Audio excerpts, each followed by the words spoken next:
फौरन एक सरसरी सी पेशी होती है। क्या होती है? सरसरी सी पेशी होती है फौरन मरने के बाद। पेशी कब्र में जब इंसान मरता है फौरन खुदा के हुजूर पेशी हमारी पेशी तो नहीं होती,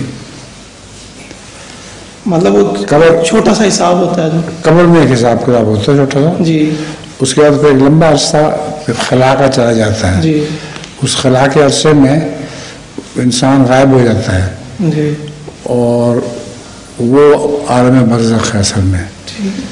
फिर जब सूर फूका जाएगा क़यामत के दिन तो फिर दोबारा जी उठेगा।